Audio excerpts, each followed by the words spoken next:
Now back to Outdoors with Larry Ray on ESPN 790. Brought to you proudly by the Tennessee Wildlife Resource Agency, Gaston's White River Resort, and Barton Power Sports.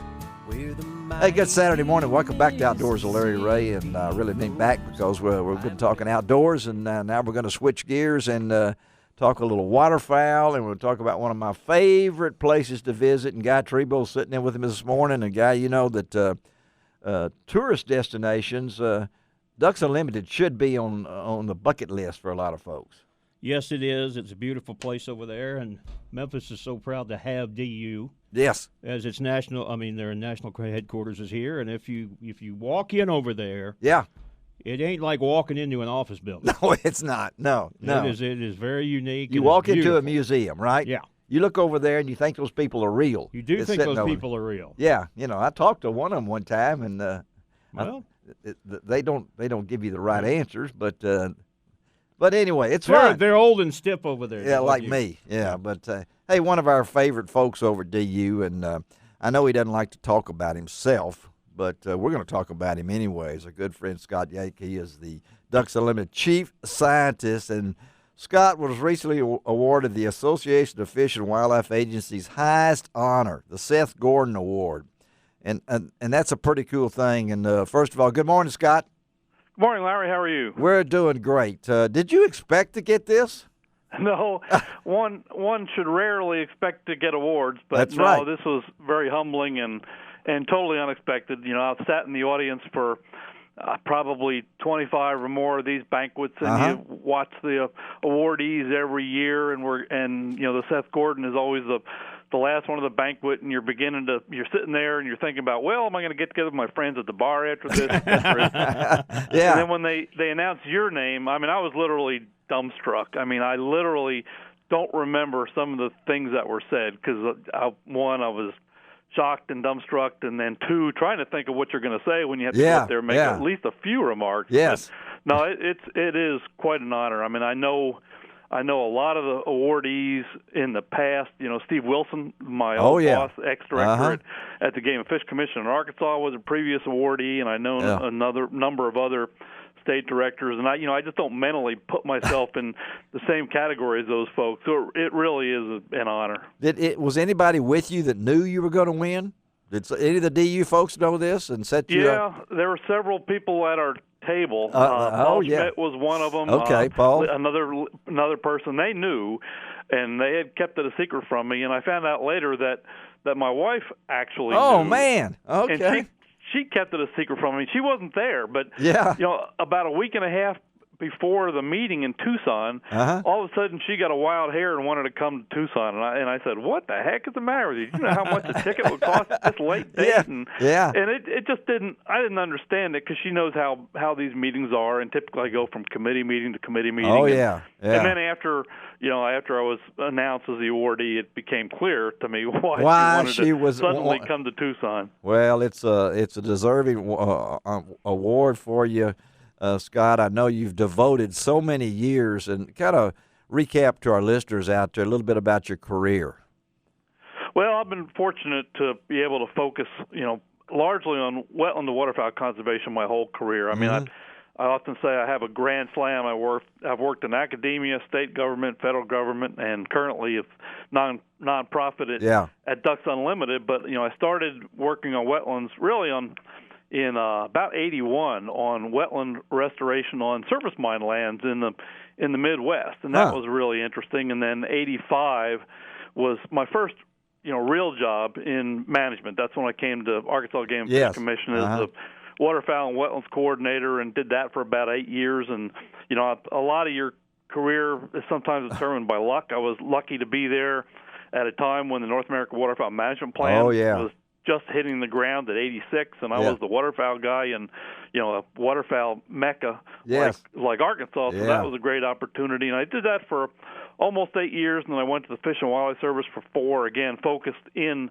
Arkansas. I was kind of a biologist for the whole state of Arkansas for the service. Continued to focus on waterfowl conservation and the North American Plan, and working with private landowners in private lands programs that enhanced habitat on their lands for the benefit of waterfowl. And then Steve Wilson asked me to come back to Game and Fish in '96 as an administrator. It was chief of wildlife, and I did that for a year. And then he asked me to come upstairs as assistant director when Arkansas got their conservation sales tax passed. And I did that for 5 years, and then opportunity knocked once again in 2001, and came to Ducks Unlimited, and been doing this for 14 years, and love it. My heart's always been kind of behind wetland the waterfowl conservation, so coming to DU is an opportunity to focus all my energy in that direction. Well, and I know, Scott, where are you from originally, Scott?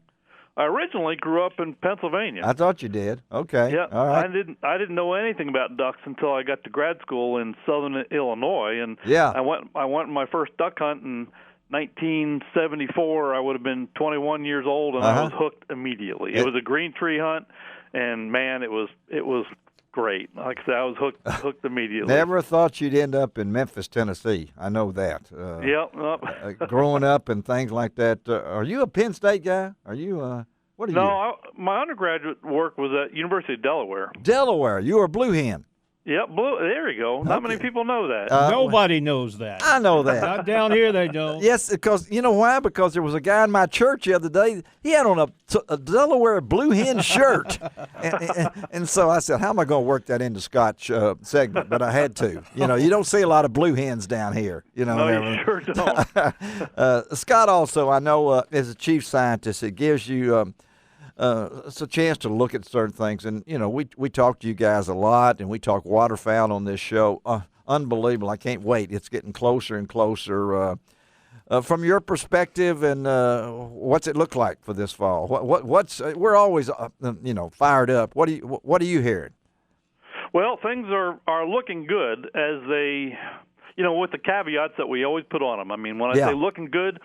We had a really strong breeding population. I mean, essentially a record breeding population for, the 10 species that are surveyed, with mallard at the top of the list. And of course, people in our part of the world are generally focused on mallard. So all that looks great. Now, in terms of how that translates into a hunting season, as you know, Larry, it depends on what weather is occurring north of us, what weather is occurring around here. Did we get enough rains to flood up the green tree areas scattered around the states in this area, and to flood up the rice fields and those kinds of things. So there's still a lot can happen, but at the moment things are looking as good as it can be because there's a lot of ducks in the population. Well, I know that we love to talk ducks, and guys got some information over there about a big event that's coming up, and Ducks Unlimited is so involved in the community. And if you haven't been to Bass, the Pyramid at Bass Pro, shame on you down there,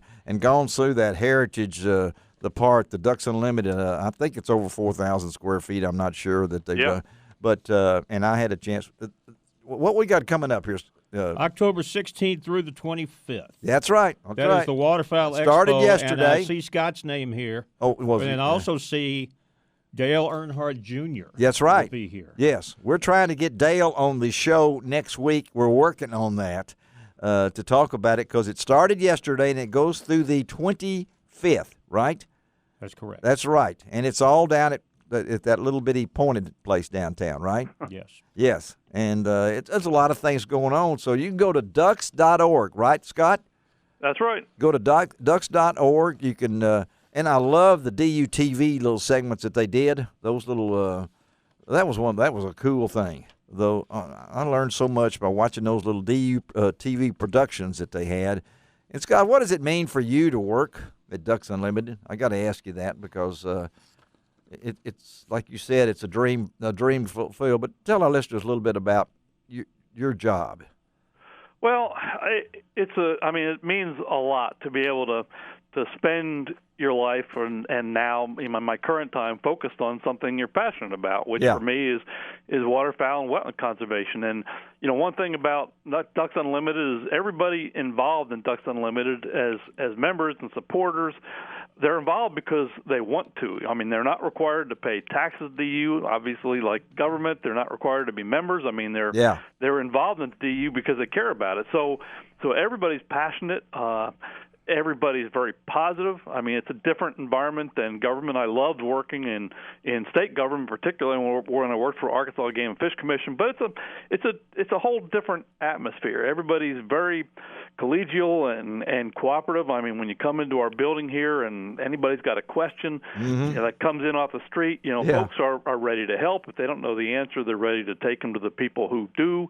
And it's just a great atmosphere within which to work. But again, when you have the opportunity to focus on something you care about and that is meaningful, such as waterfowl conservation. Well, I don't think anybody knows how to throw a party better than Ducks Unlimited. And got a lot of experience. Got a lot of experience. Scott, thank you again, buddy, for taking time to be with us today. Again, congratulations, a well-earned honor for you and nothing but success. And we'll stay in touch. Anytime we can do anything for you guys, we're here, okay? Well, thank you on all counts, Larry. All right, take it easy. Talk to you later. Thank you. You bet. All right, Scott Yaich. And, like you said, do you see that big old Ducks Unlimited flag on Walnut Grove? And it people drive 40,000 people drive by that every day and don't know what's in there. I'll tell you something else, Larry, that's really important that we don't have time to get into it heavily today, but they're also very involved in, it's a lot about protecting the wetlands. And you think about Hurricane Katrina, what it did on the coast. Yeah. You think about the BP oil spill. Yeah. You think about South Carolina, where they just had this flooding. Flooding, yeah. They go to bat. They go to bat. To make sure that things get back the way they're supposed to be. And that's what their duty is wetlands, the keepers of the wetlands. And we appreciate Scott Yaich. All right, let's take a break. Greg Ratcliffe is our show producer. Be right back. Man, we have breezed through half the show. We got a really special guest. You better be on your target for this next girl. She's coming in here on Outdoors with Larry Ray on ESPN 790.